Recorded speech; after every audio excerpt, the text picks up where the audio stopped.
Hello and welcome. Thank you for tuning in to Curricular Connections. The Pentacrest Museums are really happy to be doing a brief recording of a presentation we were happy to give earlier today to some of our colleagues, just to give you the clip notes of what it is we're trying to convey to our campus and community about curricular connections with an upcoming exhibition we're going to have here at the Old Capitol Museum and other gallery spaces we have and how we'd like to incorporate them with the work that you are doing. So we hope to give you some information about who we are and what we do, some goals that we have to support you and your teaching goals and objectives, tell you about this new exhibit, Facing the Inferno, and open up some ideas of how we can support your curriculum, how we can help you teach, how you can teach in our spaces, and how we can work together to build engagement. So I'm going to jump right in. I'd like to introduce you to my colleagues, our small team here today. We have Liz Crooks, a museum director. Hi, Liz. Hi, everyone.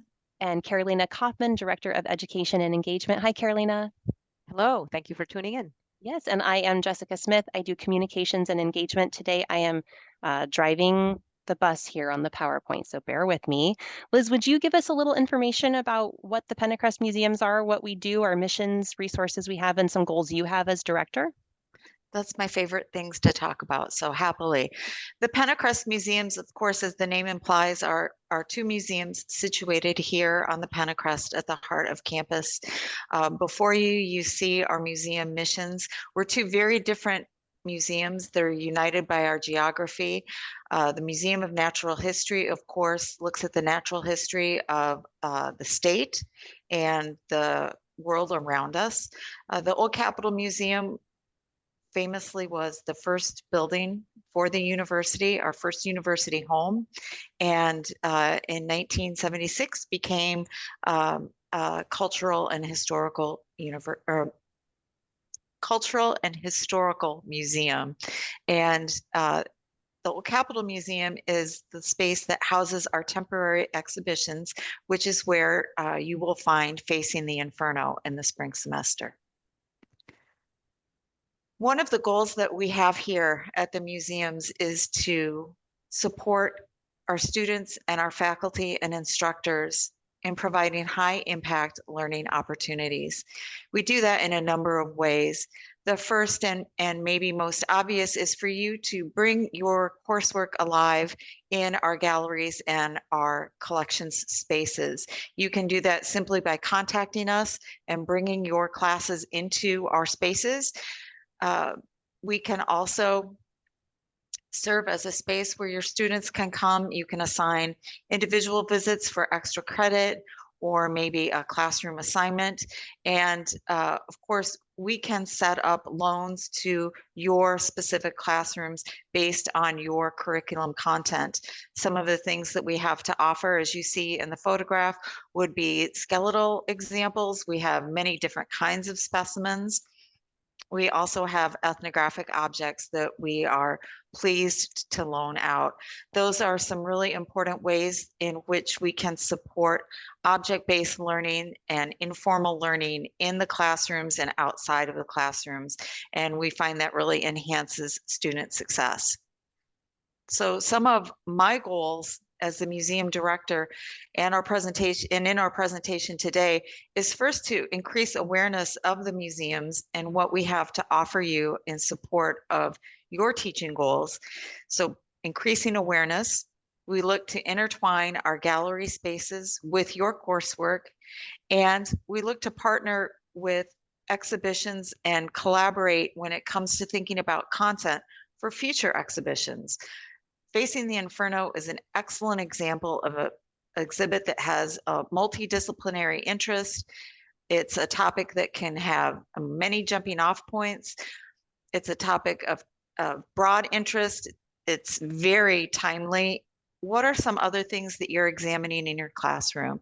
What are some other things that students would be interested in hearing about examining? What are some things of relevance today in your classroom and your students' lives that we can help support? Those are the overarching goals that we have here. Well said, Liz. You should be the director. Thanks, Jess. Yes. I want to take a moment to talk about this exhibit, this particular exhibit, the Changing or Traveling exhibit that's coming to campus that will be at the Old Capitol Museum. This will be here for one semester. So there are a lot of permanent exhibitions and gallery spaces that we think that can support your goals as well. But right now we're going to focus on one that's just going to be here for a short amount of time and think about how we can use it to support your curriculum in the next semester. So Facing the Inferno is the wildlife photography of Kari Greer. Here's one stunning photo to get us started. Some of my goals quickly are to give you an exhibition summary, tell you about the artist herself, and give you a little bit more information about where you can see the exhibit and how you can get involved with it. I'm here now on our pentacrestmuseums.uiowa.edu website. I navigated to exhibitions and clicked Facing the Inferno card there, which takes me to this page, which I would really like to invite you to explore. Pretty much everything that I'm going to be sharing and Carolina can be found here, and ways to get in touch with us to build on next steps are here as well. So the exhibit itself, thanks to the wonderful title, gives you a good idea of what we're talking about here. But this is the wildlife photography of Kari Greer. There's large format photography and some supplemental context from scientists and other experts. So Kari Greer, who I will read a little bit of her bio, which is really amazing and she's very impressive, has been involved in Forest Service and worked with fire crews for many years and took photos during this time.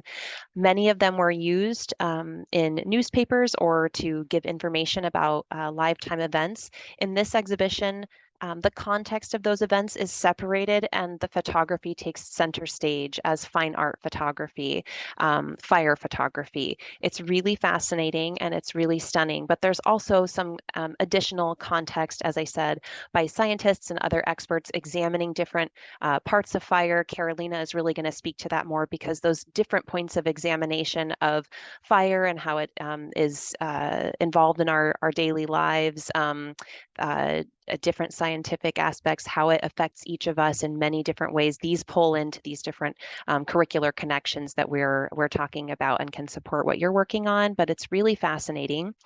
It's also, as this says, it's timely and very important. It's not only a lot of incredible curricular relevant connections, but also this is something that our students have been seeing in their own lives. Last summer, we had air quality issues and could see the smoky skies. Everyone was talking about this. It's fresh on our minds, and so to examine it from a new point of view in our gallery is something that we're really happy to be able to do. Kari Greer, again, is the photographer.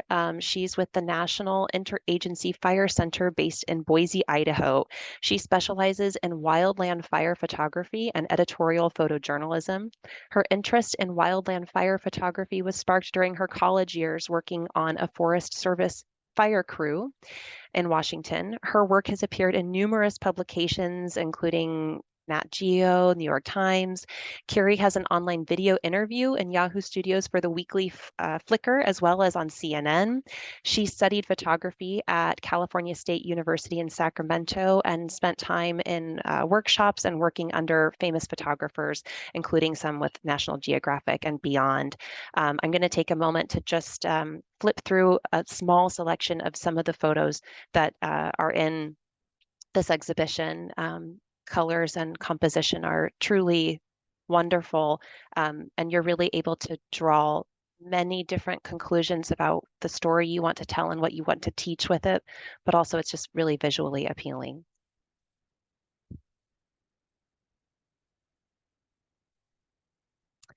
I've pulled off when you're examining the website here. I really love this. This is one example of ways that the folks who packaged up this exhibit at the Pritchard Art Gallery were able to talk about the exhibit itself. I really love this. The role of contemporary fire photographer is no longer simply to record, but to interpret, to invest a sensitivity that we call art. Kari certainly does this, but also each of us have an opportunity to interpret these images and use them to teach what it is that we would like to teach about. And with that, I'd like to pass it over to Carolina to talk a little bit about how we can teach it and how we can support your teaching of it. Thank you, Jess, and thank you, Liz. I think this is such a great opportunity for any faculty of any discipline, any research, and even for our K through 12 audiences. But for the sake of this being the exhibition that we're going to have at the university, I definitely want to call to attention some of the curricular connections that we want to share with our faculty and staff. And so I've provided a list of different ways, thinking in a very multimodal and interdisciplinary format, but also within each of many different kinds of disciplines that faculty are welcome to use as a jumping off point for curriculum and syllabi construction. So for example, in this tab, you will find many different subjects and ways that you can use this exhibit for classroom engagement, whether it's in the classroom or even better, one of the benefits of having museums at universities is the fact that you can bring your class to a different environment. Really think about inquiry-based learning with a tactile experience with objects and our collections that we have in the museums, and in this case, this photography exhibit.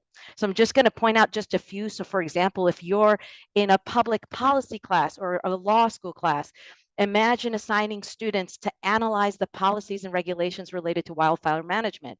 Or similarly, if you are in an ethics class or philosophy class, you can think about the ethical and moral implications that relates to the impact that wildfires have on communities and the economy. So there's a lot of different ways. And of course, I don't want to leave out, the humanities and the arts, and really thinking critically, using visual thinking strategies to look at the photographs and then find ways to connect the students to take from it in the way they're observing, using again that object-based learning. So for example, an art history or studio art class could have a critique about the photographs.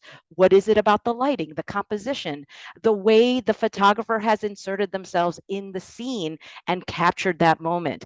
Those are great discussions to have. Again, it's all inquiry based, and this serves just as a jumping off point. I also provided a second tab as an example to dive into one of those subjects. So for example, in relation to physics, I listed a few different ways that you can think about this. Of course, you own the guidance and in your curricular goals for your students. So again, I see this as a jumping off point for a professor in this area to think about heat and combustion or wind dynamics, and find ways that students can again look at these photos carefully, have discussions, maybe write papers from them, or learn more about the field, because we also, as a university museum, we also are finding ways that these can connect to a future field for the students.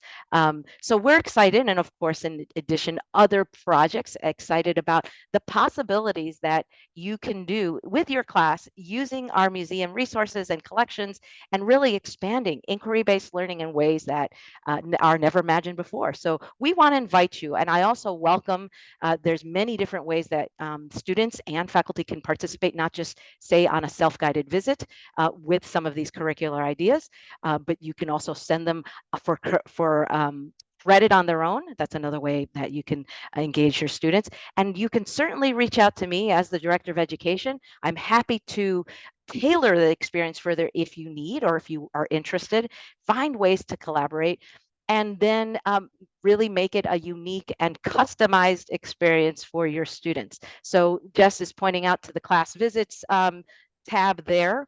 And so that's an area that we can show you exactly where to go for a request. And if you want further consultation with me, that's fine. I do want to point out that I don't want to leave out our K through 12 students. So we will have information that is standard aligns for sciences and the fine arts, for example, that teachers can take advantage of with their classrooms and in their visits. So thank you. Yeah, this is exciting. That's wonderful, Carolina. Yeah, and I'm so happy that you're just pointing out a couple examples, but we have an infinite number of combinations and ideas about, come to us, let us know what it is you're teaching, what you're looking to do, and we can formulate something. We're certain that it's a fit. Let's just talk about it. I want to go back to class visits and just be really specific about, where are we, what's going on, and how can you do it. So again, this exhibit is going to be on display in the Hanson Humanities Gallery. That's on the ground floor at the Old Capitol Museum. It will be here in the spring semester of 2024. Of course, we have permanent exhibitions in both the Old Capitol Museum and the Museum of Natural History, and we have tailored tours there or lots of content to look into. But we really hope you're thinking about Facing the Inferno because it's here for a short time. It's so topical, and we really want to be looking at new ways to connect with different subjects on class or on campus and beyond in our community as well. So to schedule a visit, either a self-guided visit where you teach your own class and just want to reserve the space, or a guided visit where you're working with us to develop something and we give you something that's sort of canned or developed specifically for you. There's a really easy way to do that. Right on our website, you can go to group visits and tours. You can learn about the different types of tours we offer. You can find what kind of instructor you are, who you're teaching. Maybe we're speaking primarily today to college instructors and students, but there's K through 12 information there. There's a lot of information about what we offer canned. And if it were specific to Facing the Inferno, you could specify that too. You just open up this web form and let us know who you are and when you're trying to come visit. Additionally, you could, oh my gosh, don't look at my desktop. Sorry, everyone. Additionally, you could just send an email, like Carolina said, directly to Carolina, or find our staff directory online and reach out to any of us if you have questions about how to do that. We are open as free, always free admission museums Wednesday through Saturday from 10 a.m. to 5 p.m. We work with instructors all the time to open up outside of those hours to accommodate when your class is or what you'd like to do. We're open to collaborating. Let's discuss. Please reach out and let us know how we can support. Anyone want to close us up? Liz, any final thoughts? I'd like to encourage you all to keep an eye on the website. We do have a number of additional opportunities for engagement that are in the works. One is always running with our exhibitions. It's a program called Exhibition Spotlight, where we'll highlight some different opportunities, different viewpoints through this exhibit. We're also working to bring Kari Greer to campus and hope to have a few opportunities devoted to that.